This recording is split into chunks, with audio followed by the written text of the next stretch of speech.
And so I know I've discussed like the plot in pretty major detail so far, but I don't want to go through every little beat of it. Basically, from there on out, they're trying to cover their ass, and the law is closing in on them. And the story breaks out. They find the plane. Blah blah blah. FBI agent comes. They want to talk to them because police want to talk to them now. They saw the plane. They were the ones that heard the plane flying over the day it crashed. And you know what? Fuck it. I'm gonna ruin the biggest surprise, so why not just say everything? But the FBI agent that comes is a drug dealer, like or a guy that works for a drug dealer that the money was owed to him. The guys flying that plane were flying it to like South America to bring the money to them or something like that, right? And so they're in this situation where like everyone could get killed because this guy is posing as an FBI agent working with the cops. He could kill the cops and maybe kill Hank when they go out to the woods looking for this plane. So for just very well done suspense, where like Hank's in this office at the cop station, like wondering what the hell's going on, and he gets a call from his wife saying, "The FBI agent, he's the guy, he's the drug dealer." Like she figured it out. She's like this librarian that figured it out by piecing it together through newspaper articles and shit. He's the guy. And Hank has to like as they're about to leave. Oh, I forgot something in the office. He runs back in, and tries to steal some of the cops' bullets and his gun, or just very tense. Like how he can get out of this, and just finding little solutions here and there to get to survive. Hopefully survive. And then, like I said, the stuff with his brother Jacob, Billy Bob, is it's the stuff of drama. Like you care about him, and when they get out there and there's the big showdown, and everyone like ends up killing each other, or they kill the bad drug dealer, and really the only two people left are Hank and Jacob, the two brothers, our two main characters. And God, man, this scene is just so gut wrenching. Jacob begs Hank to kill him. You know, Jacob has been getting increasingly depressed throughout since they found the money because of the things that they've had to do to keep it. And he believes that he's evil. He wants to die for it. He can't live his monologue to Bill Paxton is just like I said, heartbreaking and brilliant. Just saying, how am I going to look at myself in the mirror every day? How are we going to sit around on the porch, 20 years from now, drinking beers, acting like nothing ever happened? I can't do that.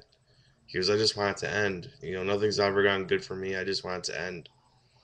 That's sad. And that's part of why I love it. It's a great story. And that's basically the end, except after all Hank goes through, Hank kills him. Hank kills his brother because his brother wants it. So I don't really hold that against Hank as a character. Do I think it's the right thing to do in real life? No. I think if someone's, you know,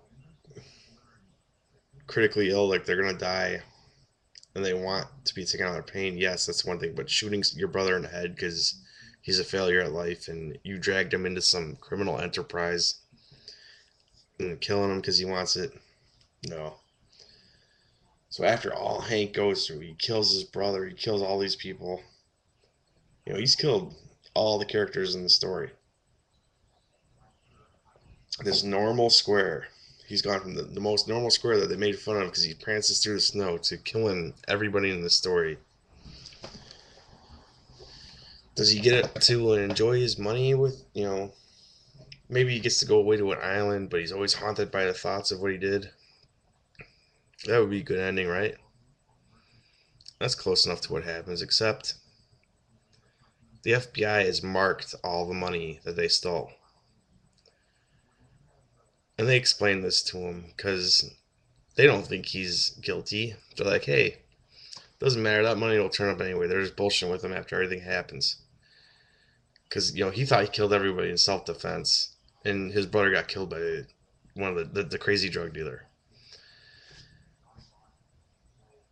So he gets out of it. He explains himself. They don't suspect him. He killed everybody. Like this, mild mannered, nice guy, upstanding citizen. So, like, you know what? We're gonna find whoever did this anyways, because you can't go passing off $100 bills forever without getting noticed. Because we're gonna find it, because they're all marked. So Hank ends up having to do their fail-safe option B, anyways, of burning all the money after he sacrificed his family, his friends, his dignity, his soul for like a dream of escaping his middle class existence. He sacrificed all that, and he doesn't get to sacrifice, or he doesn't get to escape his middle class existence. He's stuck there. That's the ending of the movie, and it ends with him reacting to his opening narration about what his dad said about a happy life. He says, "You know what? I had all that, and I didn't realize it." And it just ends on this brilliant closing shot. I think even people that love this movie maybe don't notice this as much as I do. I think this is just like proof that Sam Raimi is a grade A director. Despite, if you have problems with him with what he did with Spider-Man or whatever, this guy did Evil Dead, and this movie is his peak. This beautiful final shot, zooming out of their father's old abandoned farmhouse, with just like with an empty cracked window. It's just like it's like a great visual metaphor for like the emptiness in the middle of his life. How he's just destroyed anything meaningful that he had in his existence for this money.